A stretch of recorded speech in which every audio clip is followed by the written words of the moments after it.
Salut à tous, ravi de vous retrouver sur canalturf.com. Nous allons évoquer les réunions de ce vendredi 20 novembre. Nous commencerons par le Quintet à Vincennes, le Pré-Ariétis. Ensuite, j'aurai les infos pour vous en réunion 3 à Pau, avec une réunion disputée sur le sable pour les galopeurs, et en réunion 4 au Mans, où j'ai pu m'entretenir avec certains professionnels y participants. On commence tout de suite par le Quintet à Vincennes, vendredi 20 novembre, Pré-Ariétis. Dans cette épreuve réservée à une seule promotion, celle des 5 ans, j'aime beaucoup le 14, Fakir de Mahé. C'est un coup de poker que je place en tête. Le cheval reste sur plusieurs échecs, mais il vaut beaucoup mieux que ne l'indiquent ses derniers classements. Il retrouve un parcours sur lequel il a toujours bien fait. Une victoire, une place de deuxième en autant de sorties sur cette piste. Et à mon avis, dans ce lot, il peut parfaitement redorer son blason et pourquoi pas s'imposer à belle cote. On lui posera le 8, Forum Mélois, qui vient de s'imposer sur la grande piste de Vincennes et qui a déjà gagné sur le tracé, il est en forme. Le 10, Fakir de Donjon, avait signé 6 victoires consécutives de mai à septembre, et dernièrement, pour sa rentrée, il a subi la loi de Forum Mélois qu'il retrouve ici, c'est une première chance. Le 15, Fleuron d'Acadie, est un bon cheval, il a signé 5 succès cette année, ici, pour son retour à Vincennes, il convient de s'en méfier, c'est un bel outsider. Le 16, Fragonardello, a vraiment pas mal d'atouts dans son jeu, il est en forme, il vient de se classer 3e à Nantes, l'engagement est idéal, Eric Raffin est aux manettes, bref ici on garde. Attention également au numéro 6 dans cette épreuve, c'est Franklin de Mellet, et qui vient de se classer 3e le 2 novembre, derrière qui? Derrière Forum Mélois et Fakir de Donjon qu'il retrouve ici, peut-être pas d'espoir de revanche, mais une place possible. Le 4, c'est Fly Speed, 11 podiums pour lui, dont 6 victoires en seulement 20 courses courues, un cheval préservé. Jean-Michel Bazir est appelé pour le piloter. Le cheval a déjà signé 3 victoires à Vincennes. Attention. Le 13, dans cette épreuve, c'est Figolu Phraséen. Il me semble barré pour la victoire, mais jugé sur sa 4e place, obtenue début octobre sur ce tracé en 1.13.5, il peut venir brouiller les cartes. En partant, on citera le 9, Fidèle Madrid, résumé chiffré. 14, 8, 10, 15, devant le 16, le 6, le 4 et le 13. Suite du programme, la première, j'aime beaucoup le 114 $ du plein.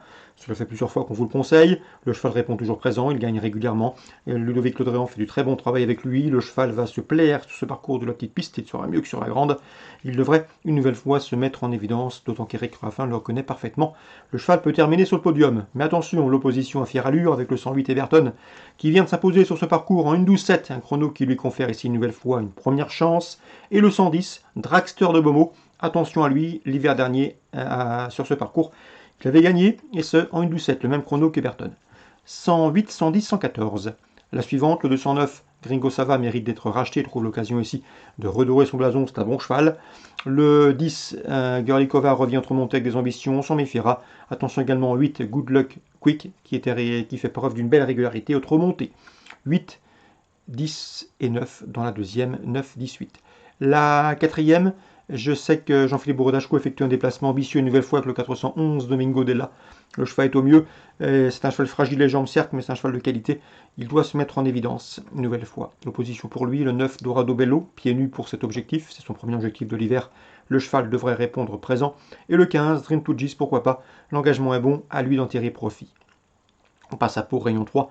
La 3e, le 1, Granucci et le 4, Hurwald disposent d'une première chance théorique, à eux de le démontrer sur la piste.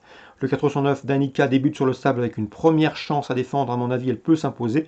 Le 510, c'est Chechar Academy, un 2 ans, qui est bien né, qui débute ici, qui peut parfaitement s'imposer d'entrée de jeu, car c'est un fils d'une placée de groupe, et à mon avis, ici, dans ce lot, on peut directement lui voir une première chance. Dans la 7e, attention au 9, Wind of Light, proche de sa course. Le danger pour lui viendra du 13. C'est Kadikova, une pouliche inédite, qui fait l'objet de bruits favorables. 709, 713. On résume tout ça pour Pau, réunion 3. 301, 304, 409, 510, 709, 713. Le Mans, réunion 4. La 2e, j'aime beaucoup le 201, qui me semble en mesure de bien faire. Le cheval reste sur 4 podiums. Il compte d'ailleurs 7 places et 7 podiums en 14 courses courues. Son jour est proche. La 4e, le 401 Pied de Rêve, est un cheval estimé par Bertrand Lefebvre, un QPS de qualité. Il vaut mieux que ne l'indique un classement, encore un petit peu immature, un petit peu vert, mais il a le potentiel pour s'imposer ici. Pour les amateurs de jeu simple, le gagnant placé, c'est a priori un bon pari, le 401 Pied de Rêve. La 5e, 503, Bohemian Rhapsody, un 3 ans qui fait face à un engagement intéressant. Son entraîneur lui a déniché un engagement sur mesure, il devrait en tirer profit, 503 Bohemian Rhapsody.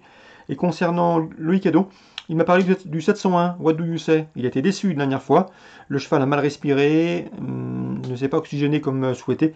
Ici, on va le monter à l'arrière-garde, on va essayer de le bien détendre, et le cheval va venir finir. Il adore le terrain lourd, Et à mon avis, ici, il peut finir très vite et pourquoi pas s'imposer. En tout cas, il est capable de terminer sur le podium à Velcote, il faut le racheter.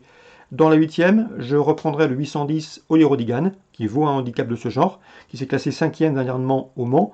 Un cheval apprécie le terrain lourd. À mon avis, il peut prendre sa revanche sur le 6, Konekshuchen, lauréat ce jour-là, ou encore le 12, Grace Sensation, qui terminait également devant lui.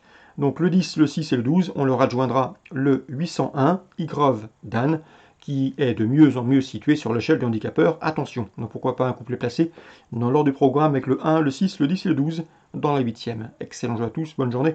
Rendez-vous désormais demain pour un nouveau programme.